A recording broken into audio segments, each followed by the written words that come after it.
And we're live. Hi, my name is Kelly Hampton, and our group chose to do the replication study of the Normand study, focusing on goal setting, feedback, and self-monitoring. Our group members are Erica Allen. Hi, everyone. Kelly Webb. Hi. And Megan McRae. We also started off with another group member named Monica Berry, but she's no longer participating. I'm going to go ahead and pull up our slideshow.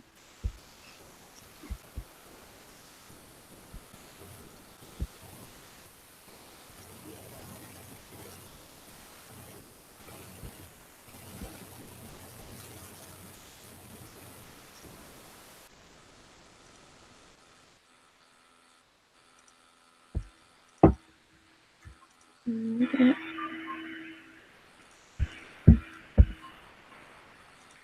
All right.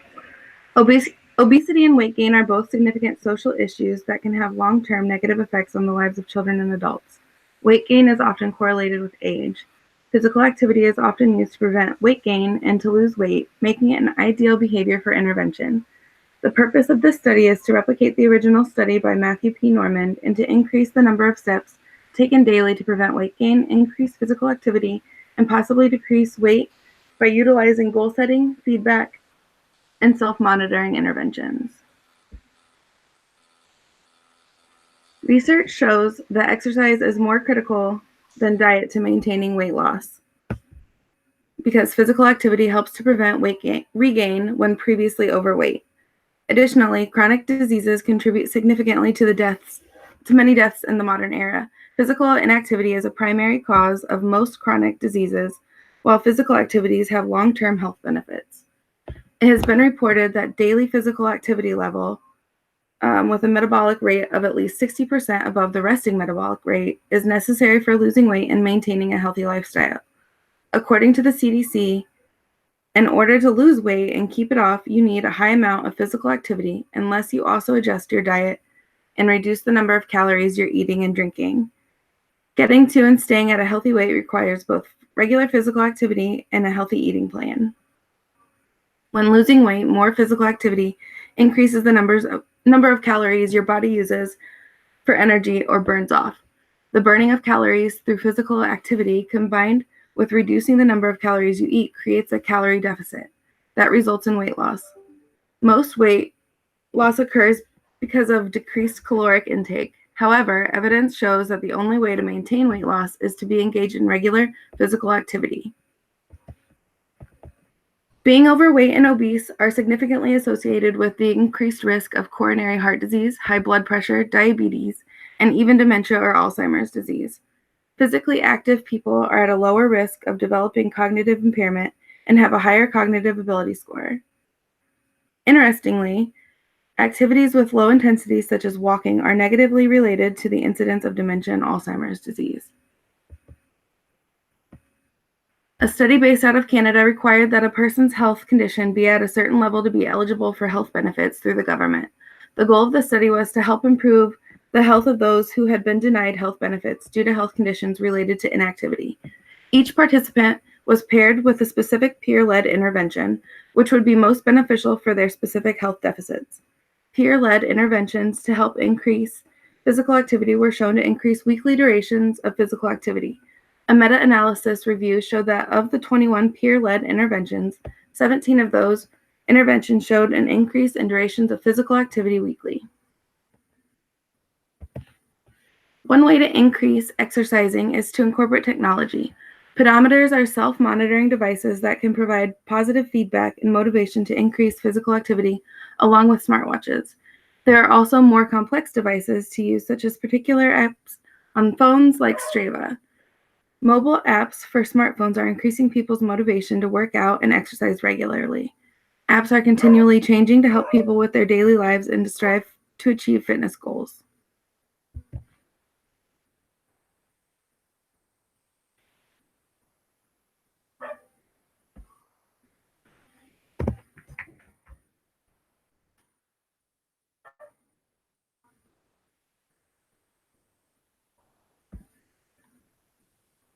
Erica, we can't hear you. Or I can't hear you. You need to unmute the microphone. And Kelly, if you want to mute yours, that would be great. Got it. Sorry, guys. Okay. So I'm going over the methods. The independent variable in our replication study was the intervention, which included goal setting, self-monitoring, and feedback. The dependent variable was the number of steps taken each day. The participants within the study included 4 females between the ages of 30 and 35. All participants were graduate students at Ball State University. Erica Allen is 30 years old. Kelly Hampton is 32 years old. Kelly Webb is 35 years old. And Megan McRae is 27 years old. Each participant was willing to participate in the study as a part of a class project. Each participant reported being moderately healthy with moderate to high daily activity levels. The experimenter was Monica Berry. The replication study took place in each participant's natural environment, including work, school, home, and during leisure activities. Each participant participated remotely. Data collection was done using the internet and shared documents, as well as text messages and Google Hangout messages. Participants took data from 12:01 a.m. until 11:59 daily. Steps were required to be logged within 24 hours, as well as a picture of the pedometer or application. The materials used for this study required each participant to use a smartwatch with pedometer capabilities, Fitbit, or other pedometer. Each participant also needed tape and paper, access to the internet, Google Docs, Microsoft Excel, and Google Hangouts. Each participant also utilized their own cellular devices in order to share inter-observer agreement and treatment integrity with other group members. The behavior definition for a step is defined as any movement that counts as a single step and is displayed on the smartwatch, Fitbit, or pedometer of the wearer. Included in this definition is any motion that results in an increase of one on the tracking device being used. An example would be moving one's legs in a stride motion that takes them from one place to another. A non-example would be remaining inactive, resulting in no increase in the number of steps on the tracking device.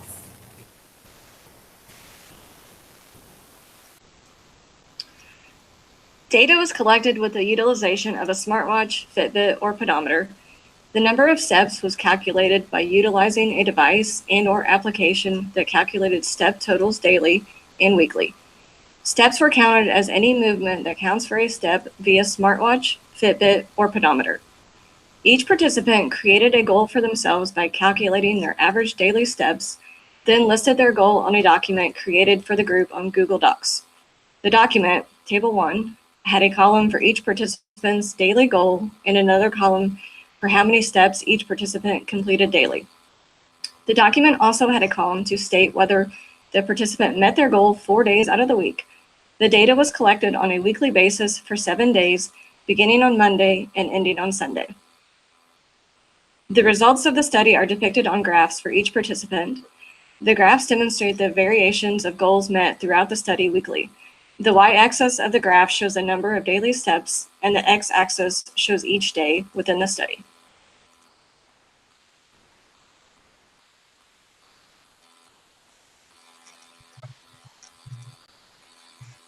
Baseline phase are designed. The study utilized a single subject research design, which included a baseline phase where it was taken blindly by all participants in an intervention phase, where data was taken while interventions were in place. During baseline, all participants wore a Fitbit, smartwatch, or pedometer for 7 consecutive days. During the 7 days, the participants put a thick piece of paper over the Fitbit, smartwatch, or pedometer's face before putting on the device. The participants used 2 pieces of paper to cover the watch face and signed their initials where the seams met to ensure that the tape was not being tampered with. This ensured that all participants were unaware of the number of steps taken daily until the end of the day. The tape was not taken off of the device until the end of the 7th day. A photo was taken of the weekly progress, which included totals for all of the 7 days. The photo was sent to the participant who was logging the steps or the experimenter. Baseline data was utilized to calculate the first week's goal by adding all steps, then dividing by 7.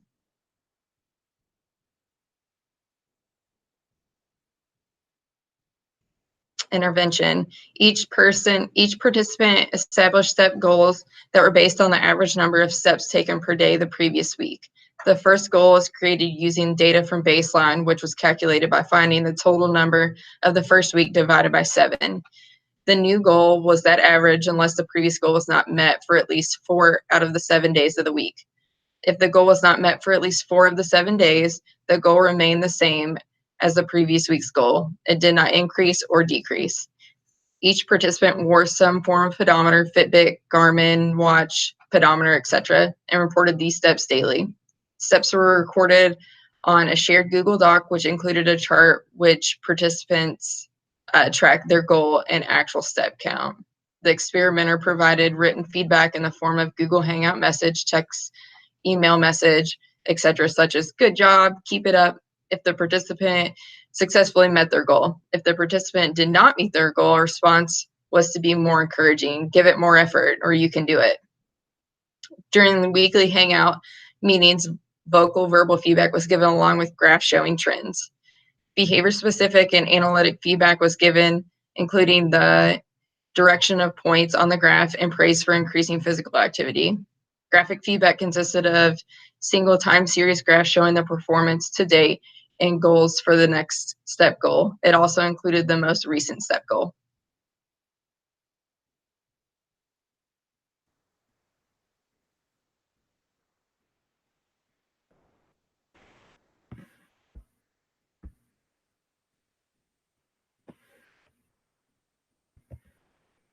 A permanent product recording system was used to record the number of daily steps taken. One person from the group served as the experimenter and conducted reliability checks. Each participant submitted their daily steps, and at the end of the 7-day period, the experimenter checked the daily totals and compared the totals with the participants' self-reports for the previous week.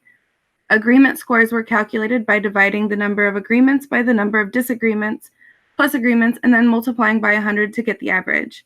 It was determined that each participant had 100% IOA. These are our weekly charts for the entire project. 1 week for baseline, 7 weeks for intervention.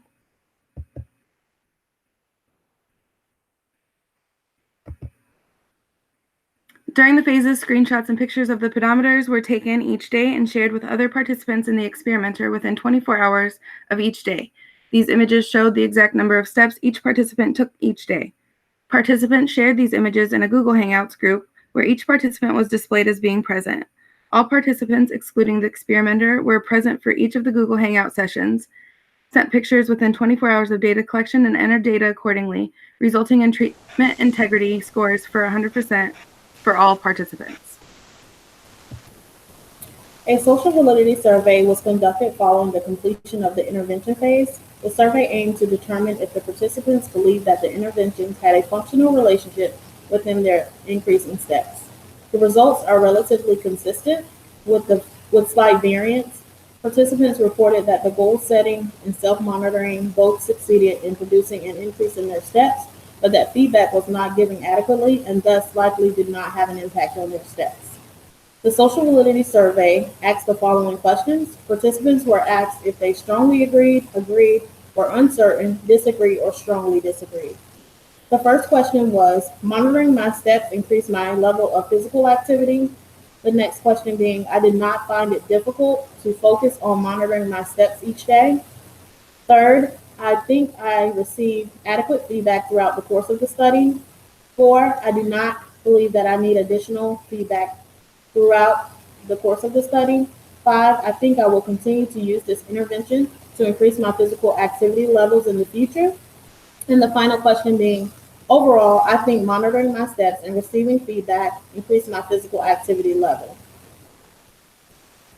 The results of the study concluded that all members of the group who participated in goal setting, feedback, and self-monitoring had an increase in the amount of average steps from baseline to intervention. The amount of steps increase varied significantly between members of the group and their daily activity levels. There was an increase in my baseline average of 2,200 steps to my intervention's average of 5,263 steps by 3,063 steps per day. My steps range from 1,007 steps to 12,071 steps per day.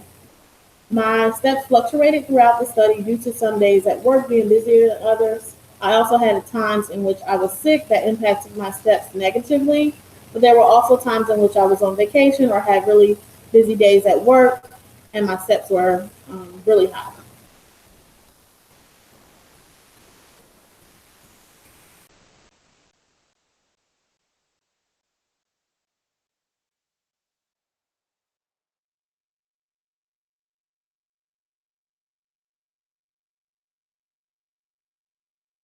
We can't hear you, Kelly.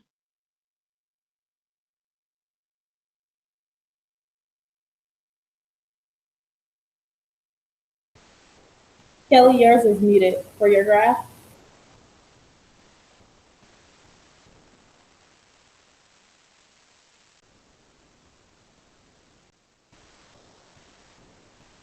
I'll go over hers since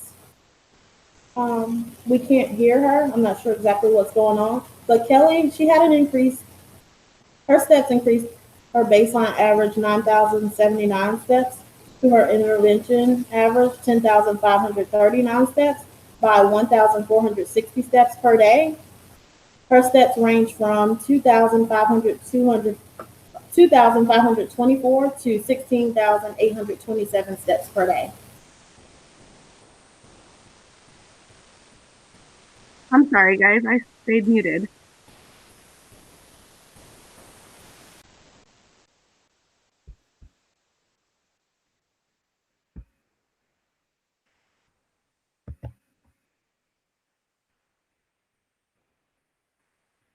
You're muted, Kelly. Kelly W. Can you hear me? Yep. Okay, sorry about that. My baseline average was 13,280 steps, and my intervention average was 15,842 steps. I increased by 2,562 steps per day. My steps ranged from 6,943 to 28,188 steps per day. My steps varied mostly due to my own workouts. On the weekends, I was able to get longer runs in, so my steps were generally higher on the weekends. And then it kind of varied how busy my work schedule was. If I wasn't busy at work, I didn't get as many steps in. And if I was busy, I was able to get more steps in.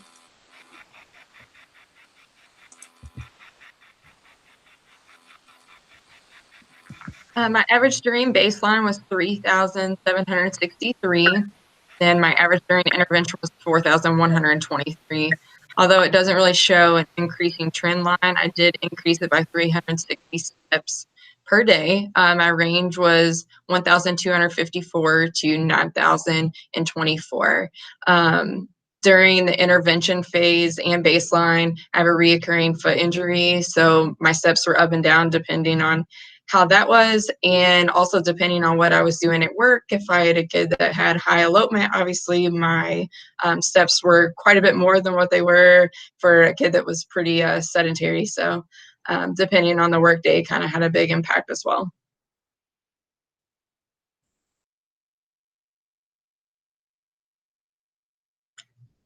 Limitations of the study: one participant's Fitbit died while on vacation, so data was collected for 4 days using a pedometer application on our Apple iPhone.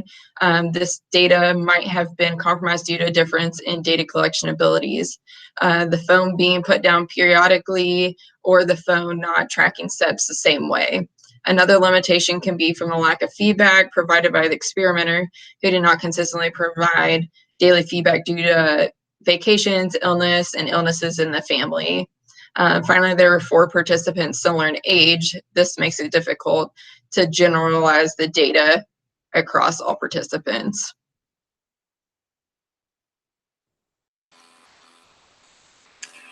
In conclusion, physical activity was increased through the use of self-monitoring, goal setting, or feedback based upon the correlations on our graphs. Each participant reported an overall increased trend in data throughout the intervention phase of the study. Although each participant's overall steps increased over the intervention phase of the study, there was a great deal of variability in daily steps total. When viewing our data, you can see the highs and lows throughout the study, which may have been attributed to numerous conditions, including illness, weather conditions, and other factors. In future studies, consistent feedback would likely be beneficial and improve the functional relationship between the intervention and physical activity.